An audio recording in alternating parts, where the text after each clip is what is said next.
بسم اللہ الرحمن الرحیم الحمد للہ رب العالمین والصلاة والسلام علی اشرف النبیین وخاتم المرسلین ابی القاسم المصطفى محمد اللہم صل علی محمد وآل محمد وعلی آلہ الطیبین الطاہرین المعصومین اما بعد۔ آج ہم آپ کے سامنے امام محمد تقی علیہ السلام کے حرز کے بارے میں بیان کریں گے کہ جسے حرز امام جواد بھی کہا جاتا ہے، اور اس کے فوائد کیا ہیں اور اس کے بارے میں واقعہ اور امام محمد تقی علیہ السلام کی کرامت بیان کریں گے۔ واقعہ کچھ اس طرح سے ہے کہ حکیمہ خاتون امام محمد تقی علیہ السلام کی جو بیٹی ہیں اور امام حسن عسکری علیہ السلام کی جو پھوپھی جان ہیں، وہ بیان کرتی ہیں کہ امام محمد تقی علیہ السلام کی شہادت کے بعد میں آپ کی زوجہ ام الفضل کہ جسے ام عیسیٰ بھی کہا جاتا ہے اس کے پاس گئی افسوس کرنے کے لیے۔ جب میں اس کے پاس گئی تو اس کی بری حالت تھی، اس پر گریہ وزاری طاری تھا، اور اس نے مجھے بیان کیا امام محمد تقی علیہ السلام کے اخلاق کے بارے میں، حضرت کی سخاوت کے بارے میں اور حضرت کی کرامت کے بارے میں، اور اس کے بعد مجھ سے کہنے لگی کہ اگر آپ چاہیں تو میں آپ کو امام محمد تقی علیہ السلام کی ایک ایسا واقعہ کہ جو انتہائی عجیب ہے اسے بیان کروں۔ میں نے کہا بیان کیجیے۔ اس کے بعد وہ کہنے لگی کہ ایک دن میں اپنے گھر میں امام محمد تقی علیہ السلام کے گھر میں موجود تھی کہ میں نے ایک کنیز کو دیکھا۔ یہ کنیز، میں نے اس سے پوچھا کہ تو کون ہے؟ یہ کہنے لگی کہ میں زوجہ ہوں محمد تقی کی، جس کی جو تیرا شوہر ہے۔ اس کی اس بات سننے سے مجھے انتہائی غصہ آیا اور میرا دل چاہا کہ میں اس گھر سے نکل جاؤں، اس شہر سے بھاگ جاؤں۔ میں نے صبر کیا اور اس کنیز سے اچھا برتاؤ کیا، اس سے اچھے اخلاق سے پیش آئی، اور اس کے بعد جب وہ چلی گئی تو میں اپنے باپ مامون کے پاس پہنچی۔ مامون اس وقت نشے کی حالت میں تھا، مست تھا۔ میں نے اس سے کہا کہ تقی جواد نے ایک دوسری شادی کر لی ہے اور ایک کنیز کے ساتھ عقد کر لیا ہے۔ اس نے جب میری بات کو سنا، وہ مستی کی حالت میں انتہائی طیش میں آ گیا۔ اس نے اپنے خادم سے کہا کہ میری تلوار لاؤ اور میری سواری کو آمادہ کرو۔ اس پر بیٹھ کر وہ امام محمد تقی علیہ السلام کے گھر پہنچا اور امام محمد تقی علیہ السلام پر تلوار کے کافی سارے وار کیے اور آپ کو قتل کر دیا۔ جب ایسے ہوا تو میں بھاگی اپنے گھر آئی اور اپنے کمرے میں ساری رات جاگتی رہی۔ مجھے نیند نہ آئی۔ جب صبح سورج نکل آیا اور دن چڑھ گیا تو میں نے اپنے باپ مامون سے کہا کہ تو نے میرے شوہر کو قتل کر دیا ہے۔ اس نے کہا انا للہ و انا الیہ راجعون، اور انتہائی پشیمان ہوا اور رونے لگا۔ اس نے کہا اے ام الفضل، اے ام عیسیٰ، تو نے میری بے عزتی کرا دی پورے قبیلے میں، اور میری آبرو ریزی ہو گئی، میری عزت ختم ہو گئی۔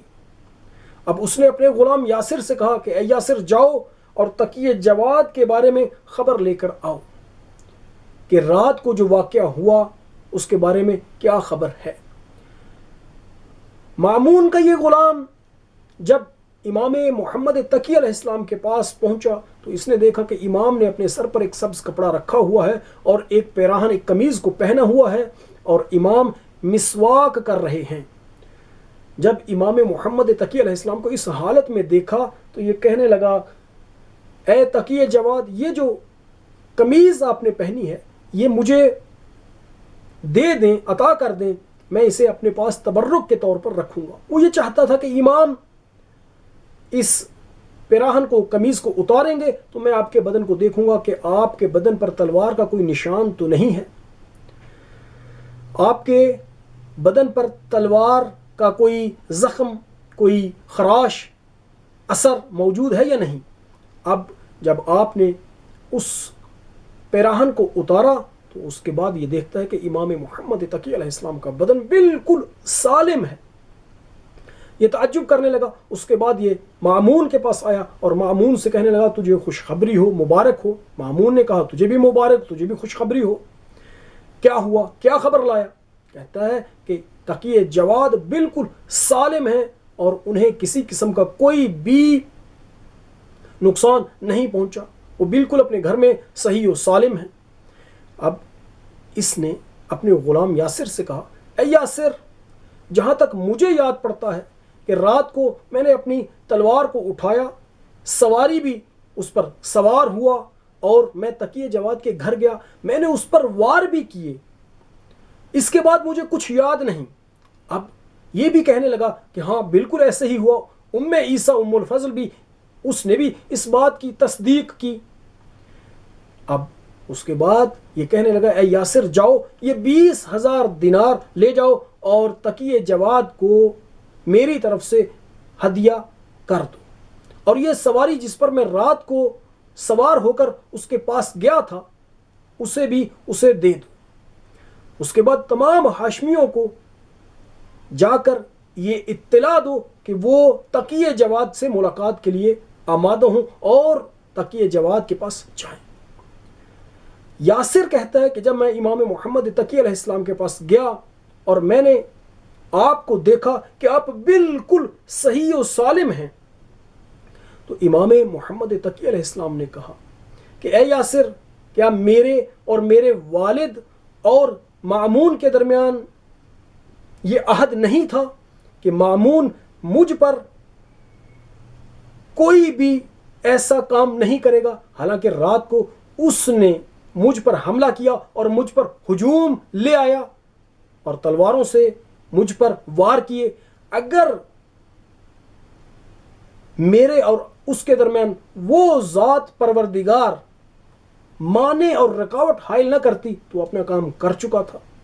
اب یاسر کہتا ہے کہ اے تقی جواد، آپ مامون سے درگزر کریں. وہ رات کو نشے کی حالت میں تھا اور اسے معلوم نہیں تھا وہ کیا کر رہا ہے.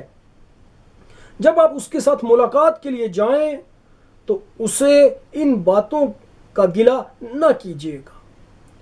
اب اس کے بعد یاسر نے وہ مال کہ جو مامون نے امام محمد تقی علیہ السلام کے لیے دیا تھا وہ اس کو دیا، امام محمد تقی علیہ السلام کو دے دیا، اور وہ سواری بھی امام محمد تقی علیہ السلام کو دے دی.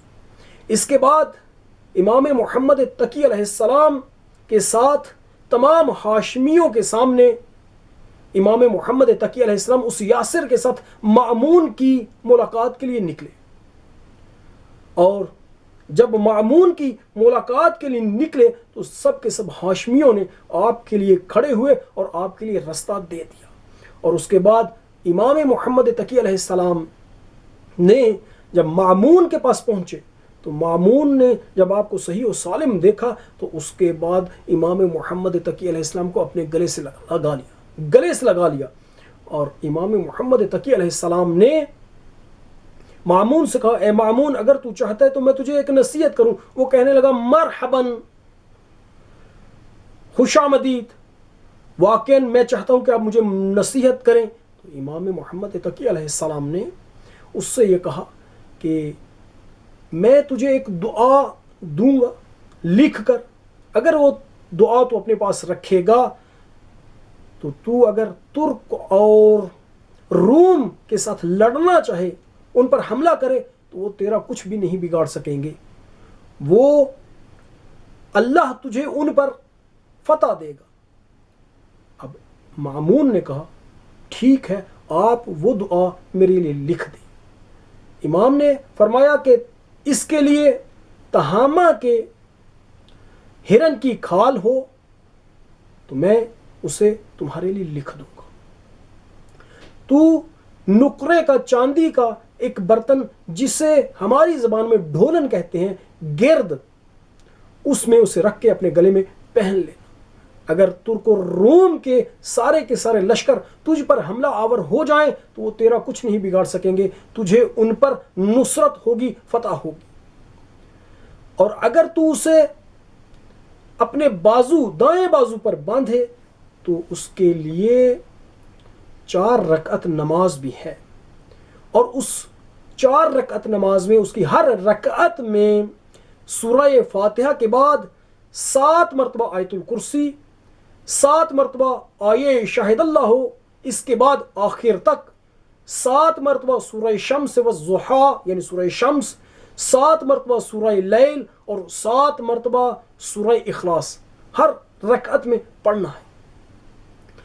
جب مأمون نے ایسے ہی کیا تو روایت میں ہے کہ مأمون نے رومیوں پر حملہ کر دیا اور اس کو فتح نصیب ہوئی اور بہت سا مال غنیمت اس کے ہاتھ میں آیا۔ یہ حرز امام جواد ہم نے آپ کو اس کے بارے میں بیان کر دیا۔ اگر کسی شخص نے یہ حرز پہنا ہو اس کی شرائط کے ساتھ تو اسے کوئی گولی، کوئی تلوار کا وار اور اسی طرح سے کوئی بھی اسے نقصان نہیں پہنچا سکتا، جیسے کہ واقعے سے واضح اور ہم نے آپ کو بیان کر دیا۔ یہ حرز کتاب محج الدعوات میں اس کے صفحہ نمبر 59 پر موجود ہے، یعنی صفحہ نمبر 72 پر موجود ہے، اور اس میں ایک تعویذ ہے، یعنی اعداد ہیں کہ جن کی انتہائی احتیاط ضروری ہے۔ اگر ان اعداد کو جو عربی کے علاوہ ہیں غلط لکھ دیا جائے تو اس تعویذ کا اثر نہیں رہتا، اس لیے کسی ایسے شخص سے اس تعویذ کو لکھایا جائے جو اس تعویذ کے لکھنے میں ماہر ہے۔ ہمیں معلوم ہے مشہد میں بہت سے لوگ اس تعویذ کو لکھتے ہیں اور اس کے ساتھ نماز بھی پڑھ دیتے ہیں۔ پروردگار متعال جہاں پر بھی شیعان حیدر کرار ہیں، آج کل حالات بہت خراب ہیں، پروردگار متعال ان کو آج کے زمانے کے فتنوں سے محفوظ رکھے۔ وصلی اللہ علی سیدنا محمد وآلہ الطیبین الطاہرین۔